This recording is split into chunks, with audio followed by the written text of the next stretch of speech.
How you doing, YouTube? Matt Massive Beer Reviews. Back to another review. 750 time. In the form of the Proef Brewing, it is their Flemish Primitive Wild Ale. Don't know anything about this beer. I don't know if it's funky or tart or whatever, but I was in the mood for something Belgian. And I went to a local distributor, and this kind of caught my eye. I was just kind of randomly sitting in the corner somewhere, and I was like, the Proef has rarely done me wrong. Let's pick it up and go from there. Didn't read anything about it. Flemish Primitive Wild Ale. Could go a couple different directions. Don't know if it's going to be super funky or not, but let's see what the back has to offer. It says here, the name Flemish Primitive refers to both the famous wild yeast that lends a unique flavor accent to this extraordinary ale and to the school of primitive painters in medieval Flanders whose startling work kickstarted the Renaissance. Ultra scientific brewery in Western Flanders. And it goes on about the Proef, done and done. That's pretty much it. No idea about the date on this. Somebody out there, maybe you know you're dating when it comes to the Proef beers, but there's just a code on the top here. This is 14421606. I'm assuming there's some kind of maybe 144th day of the... That does make sense.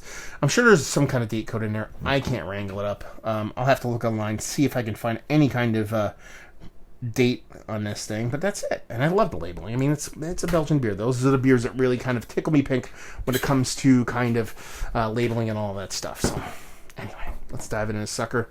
See what she's got. Ooh, she be lively. She wants to get that bottle, I'll tell you that much. Look at that.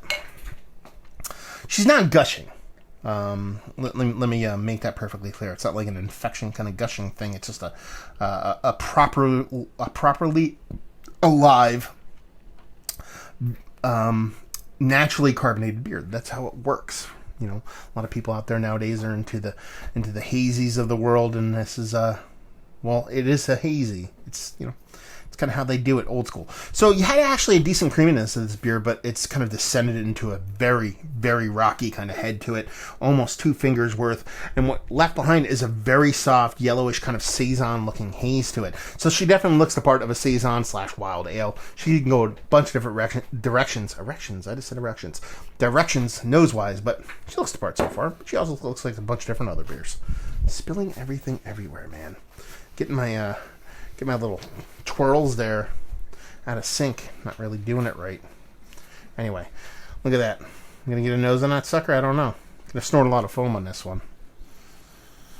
I mean, she's got a definite wild ale characteristic to it, and by that it means wild ales typically, some of the more gentler ones, the ones that aren't like overtly sour, bring to me a very fruit skinniness, like an apple skin or a peach skin, very orchardy vibe to it, even if there's no fruit additions to them. And that's kind of what I'm getting here.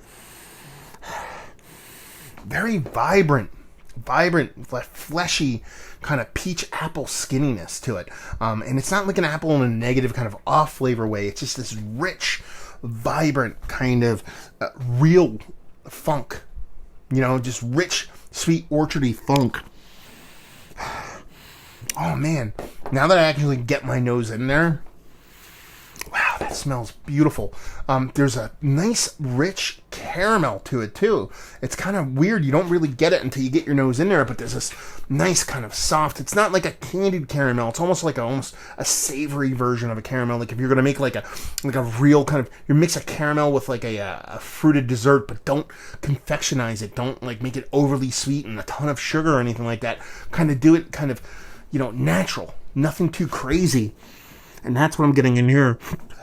Ooh, that foam. Man, look at that. They gave it a twirl. It just kind of popped up on me. I just snorted a bunch of foam. Yeah, I mean, I'm getting huge orchard vibes, huge apple skin peach vibes with that little bit of soft, and I hesitate to even use caramel because I don't want to give it that kind of desserty sweetness, but that's what I mean about that more of a adulty kind of fresh fruit mix kind of thing. And that's pretty much it. There's not a huge sour component to it. I believe there's going to be a nice tartness to it.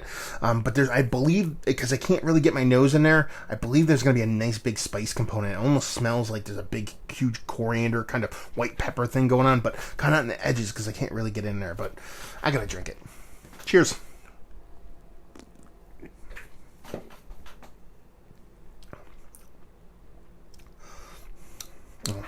Well, here's the deal.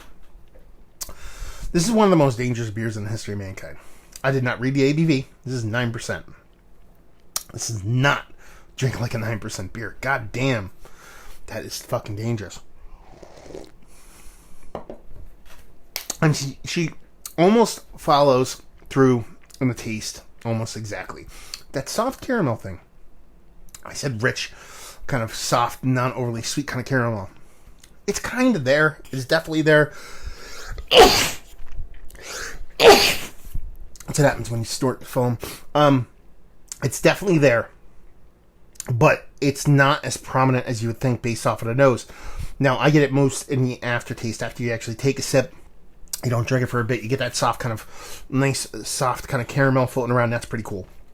That orchardy, skinny thing is definitely there. Again, not nearly as prominent as it is in the nose, but it's definitely there. So that's my whole kind of follows through, but not exactly. It definitely has that soft, peppery, coriander vibe. Not as big as I thought it would be, but then again, I didn't really get it much on the nose. So if that kind of follows suit more accurately, and it just kind of follows that kind of drinkability, man. I swear all that, and it's going to get the biggest head in history, mankind. It's crazy.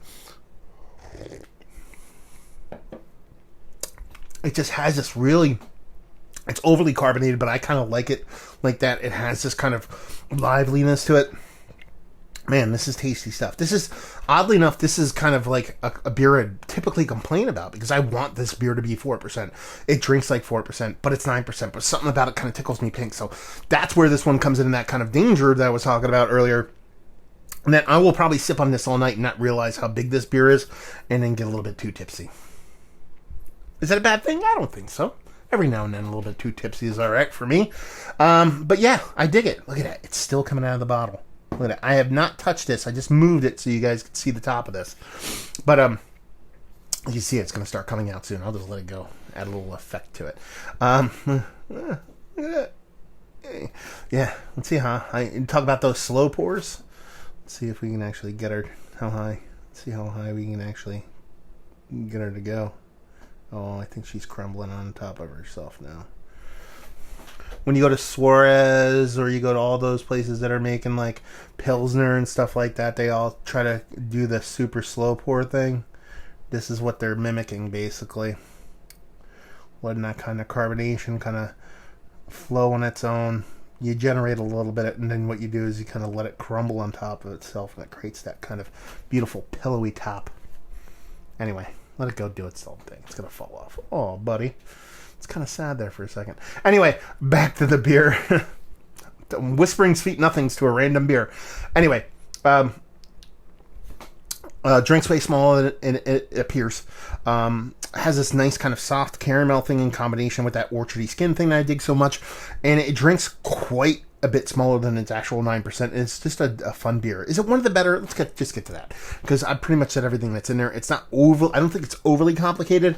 It's almost like a really beefy, big, huge Saison, but it just has that kind of added dimension of that kind of wild mixed fermentation thing going on. Anyway, is it one of the better kind of wild ales that I've had as of late? I've had better. Let's put it that way. I've had quite a bit better. But this one, it definitely does me right. So I dig it. So it's worthy of being in the conversation. But it's not going to be towards the top. Value and availability. I think I paid $12 for this. I'm all day with that. And leave you with, and like I said, pulled it off the shelf. And leave you with, if you like what we like this beer, if you like Belgian beers, if you like Saison, if you like wild ale, but you're looking for wild, not funky, overly funky or sour, you'll dig this beer. It's well made. It's the Proef. They know what the fuck they're doing. There you go. Another review in the books. Hopefully you guys enjoyed it as much as this beer has enjoyed doing that. There, if you want to talk about it. Massive Beers, if you want to check me out doing the social media stuff. Beer Massive, if you want to check me out doing the whole podcasting thing. And hopefully you guys enjoyed the review. Hopefully enjoying a little the Proef jammer right now. And hopefully see you next time. Cheers.